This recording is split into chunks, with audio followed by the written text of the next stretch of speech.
अस्सलाम वालेकुम friends, welcome back to top smarties drama serial Bahroop. हर इंसान अकेले ज़िंदगी कैसे गुजार सकता है जब तक उसके साथ दूसरे लोगों का साथ नहीं। अब ये किंजा चाहती है कि ये अकेले ज़िंदगी गुजारे, तो जब अकेले गुजारना पड़ेगी तब ज़िंदगी से ही तंग पड़ जाएगी।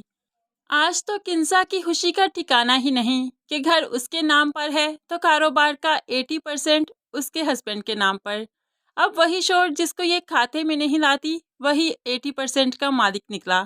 हमें तो ऐसा लगा था कि जैसे ये सब सुनने के बाद सुहेल की उसके दिल में कदर बढ़ जाएगी और उससे मोहब्बत के दो बोल भी बोलेगी, लेकिन ये महज हमारी खुशफहमी थी या फिर गलत फहमी। किंजा ऑफिस से पता करने के बाद खुशी खुशी घर आई तो यहाँ पर तैमूर बहुत ही अफसुर्दा हाल में था, क्योंकि सायरा हाला की डेथ हो चुकी है जिनसे वो बहुत प्यार करता था।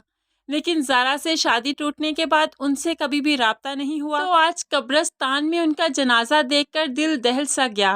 बहुत दिल चाहा कि किसी के कंधे पर सर रखे और खूब रोए और उनकी बातें करे, लेकिन यहाँ पर जो घर आकर उसने सुहेल भाई को भी बताया और बाकी सबको भी कि सायरा हाला की डेथ हो चुकी है। सुहेल भाई को तो बहुत अफसोस हुआ, लेकिन ये किंजा अफसोस नहीं करना चाहती क्योंकि आज वो बहुत खुश है। लेकिन यहाँ पर फलक तैमूर के दुख में बराबर की शरीक है। उसे कहने लगी, सायरा हाला की बातें मुझसे करो, मुझे बताओ तुम्हारा बचपन कैसा गुजरा है, क्या करते थे सायरा हाला के साथ, तुम्हारा कैसा रिश्ता था। मैं सुनूंगी तुम्हारी बातें ताकि तुम्हारा दिल हल्का हो जाए और तुम्हारा बोझ भी कम हो जाए। तभी तैमूर ठंडी आह भरते हुए कहने लगा, सारा हाला की बातों से ज़ारा मुंसलिक है। सारा हाला की बातें करूँगा तो हर बात में ज़ारा का जिक्र आएगा, क्या सुन पाओगी? तो ये फलक भला क्यों नहीं सुनेगी? वो तैमूर के हर खुशी में हर गम में उसके साथ खड़े रहना चाहती है, इसीलिए आज वो ज़ारा की बातें भी सुनेगी और सायरा हाला की भी, ताकि तैमूर का दिल हल्का हो जाए और वो अपने गम को जल्द भुला सके। यहाँ फलक चाहती है कि तैमूर के दिल में उसकी जगह बन जाए और वहाँ किंजा चाहती है कि किसी तरह सारी की सारी जायदाद उसकी मुट्ठी में आ जाए। फलक परेशान है कि किंजा ने उसे घर से निकलने का कहा, तो सुहेल समझाने लगा, नहीं फलक, ऐसा नहीं होगा, तैमूर का घर है ये और तैमूर की बीवी हो तुम, इसलिए ये तुम्हारा भी घर है, तुम्हें यहाँ से भला कौन निकालेगा।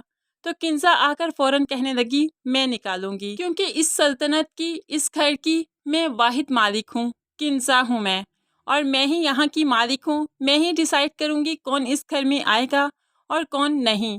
यहाँ पर तो सुहेल भी शर्मिंदा हो गया क्योंकि किंजा ने उसका मान ही तोड़ दिया। जो तसल्ली वो फलक को दे रहा था वो तसल्ली महज तसल्ली तो रहने देती, लेकिन उसके सामने ये सब कुछ बोल दिया कि सुहेल भी शर्मिंदा हो गया। अब सुहेल इतने दिन के बाद घर आया था, इसलिए बच्चों को भी टाइम देने लगा, उनके साथ हंसी मजाक करने लगा, उन्हें स्टोरी सुनाने लगा।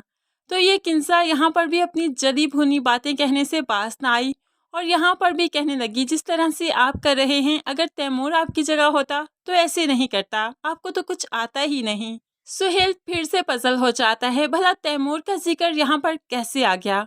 लेकिन ये किंजा तैमूर का जिक्र ना करे तो जैसे इसका खाना ही हजम नहीं होता। अब यही तैमूर के जिक्र ने ही तो किंजा से सुहेल को दूर कर दिया। अभी किंजा जानती ही नहीं कि उसकी पीठ पीछे क्या वार किया है सुहेल ने उस पर।